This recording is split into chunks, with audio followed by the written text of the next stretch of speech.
హైదరాబాద్ సిటీలో మీరు రోజు ఆటోలో ప్రయాణిస్తుంటే త్వరలో మీకు కనిపించే ఆటో ఇదే కావచ్చు.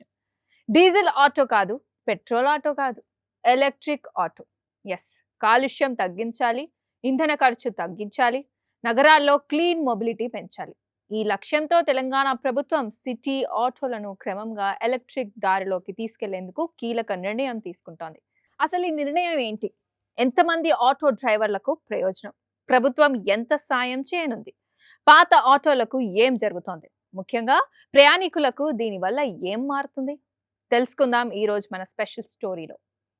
అసలు ప్రభుత్వం ఏం నిర్ణయించింది? హైదరాబాద్ నగరంలో తిరుగుతున్న పాత డీజిల్, పెట్రోల్ ఆటోల స్థానంలో ఎలక్ట్రిక్ ఆటోస్ ను ప్రోత్సహించేందుకు తెలంగాణ ప్రభుత్వం కొత్త పథకాన్ని తీసుకొస్తోంది. దీనికి తెలంగాణ ఆటో రిక్షా ఎలక్ట్రిక్ మార్పిడి పథకం 2026 గా పేరు పెట్టింది. కొత్త ఎలక్ట్రిక్ ఆటో కొనుగోలు చేయాలనుకునే వారికి ప్రభుత్వం ఆర్థిక సహాయం అందించనుంది.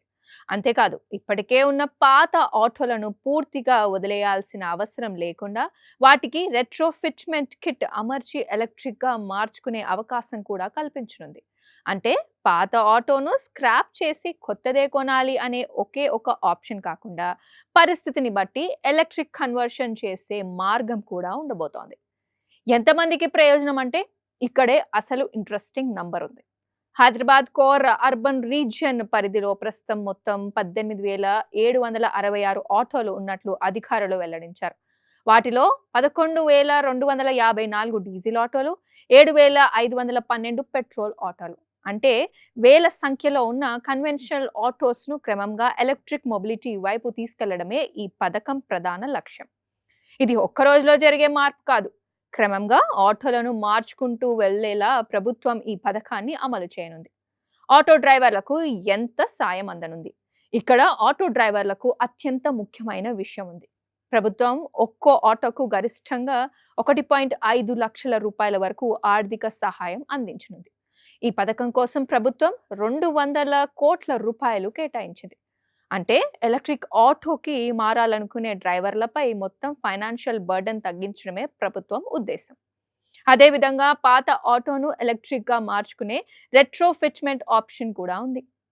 అయితే రెట్రోఫిట్మెంట్ కిట్ ధర, ఇన్స్టలేషన్, అవసరమైన ఫిట్టింగ్ వంటి ఖర్చులు ఎంత అవుతాయంటే వాటిలో ప్రభుత్వం ఎంతవరకు భరిస్తుంది వంటి పూర్తి అమలు వివరాలు ప్రభుత్వం ప్రకటించే గైడ్ లైన్స్ పై ఆధారపడి ఉంటాయి. కాబట్టి ఆటో డ్రైవర్లు తొందరపడి ప్రైవేట్ ఏజెంట్స్ ను నమ్మకుండా అధికారిక మార్గదర్శకాలు వచ్చిన తర్వాతే కన్వర్షన్ లేదా కొత్త వెహికల్ పర్చేస్ నిర్ణయం తీసుకోవడం చాలా ముఖ్యం. ఎందుకు ఎలక్ట్రిక్ ఆటోస్ అంటే ఇప్పుడు ప్రశ్న, ఎలక్ట్రిక్ ఆటోస్ కి ప్రభుత్వం ఎందుకు ఇంత ప్రాధాన్యం ఇస్తోంది అని. మొదటి కారణం పొల్యూషన్. నగరాల్లో వేలాది పెట్రోల్, డీజిల్ వెహికల్స్ నిరంతరం తిరుగుతుంటాయి. వాటి నుంచి వచ్చే ఎమిషన్స్ ను తగ్గించడానికి ఎలక్ట్రిక్ మొబిలిటీ ఒక ముఖ్యమైన మార్గం. ఇక రెండోది ఫ్యూయల్ కాస్ట్.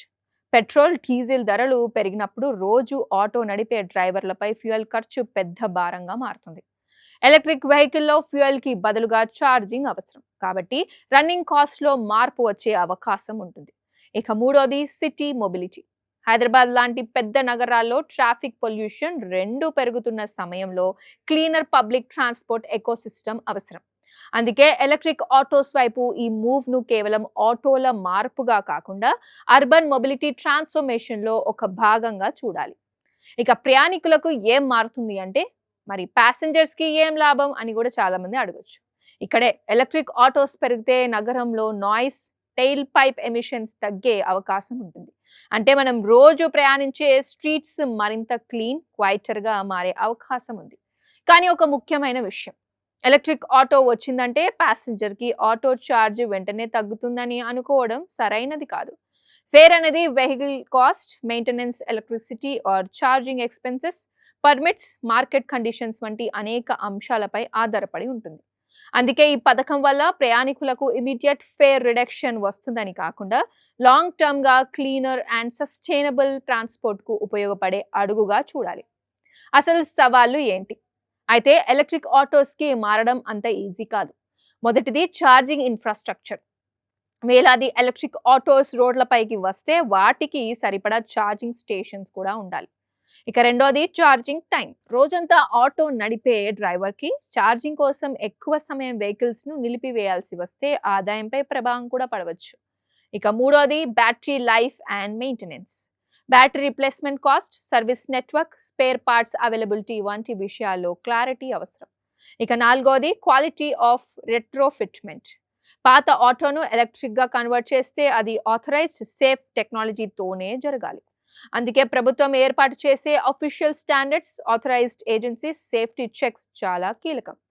ఇక తెలంగాణ ప్రభుత్వం తీసుకున్న ఈ నిర్ణయం ఒక ఆటోను మార్చడం మాత్రమే కాదు, పెట్రోల్, డీజిల్ నుంచి ఎలక్ట్రిక్ మొబిలిటీ వైపు నగరం వేసే మరో అడుగు. హైదరాబాద్ కోర్ అర్బన్ రీజియన్‌లో ఉన్న 18,766 ఆటోల్లో వేల సంఖ్యలో వెహికల్స్‌ను క్రమంగా ఎలక్ట్రిక్ దిశగా తీసుకెళ్లే లక్ష్యం ఇది. కాబట్టి 200 కోట్ల రూపాయల బడ్జెట్, ఒక్కో ఆటోకు గరిష్టంగా 1.5 లక్షల రూపాయల వరకు ఆర్థిక సహాయం, కొత్త ఎలక్ట్రిక్ ఆటో లేదా రెట్రోఫిట్మెంట్‌కు అవకాశం. ఇవన్నీ కలిపి చూస్తే ఆటో డ్రైవర్లకు ఫైనాన్షియల్ సపోర్ట్‌తో పాటు నగరానికి క్లీనర్ ట్రాన్స్‌పోర్ట్ అందించాల్సినన్నది ఈ పథకం వెనుక ఉన్న ప్రధాన ఆలోచన. అయితే ఈ పథకం నిజంగా ఎంత వేగంగా అమలవుతోంది? ఎంతమంది ఆటో డ్రైవర్లు ఎలక్ట్రిక్‌కి మారతారు? ఛార్జింగ్ నెట్వర్క్ ఎలా పెరుగుతుంది? మరియు ప్యాసింజర్స్‌కు దీని అస్సలు బెనిఫిట్ ఎంతవరకు చేరుతుంది? ఈ ప్రశ్నలకు సమాధానం పథకం అమలు మొదలైన తర్వాతే స్పష్టమవుతుంది. ఒక్క మాటలో చెప్పాలంటే సిటీ ఆటో రూట్ మార్చుకుంటోంది, డెస్టినేషన్ మాత్రం క్లీనర్ హైదరాబాద్.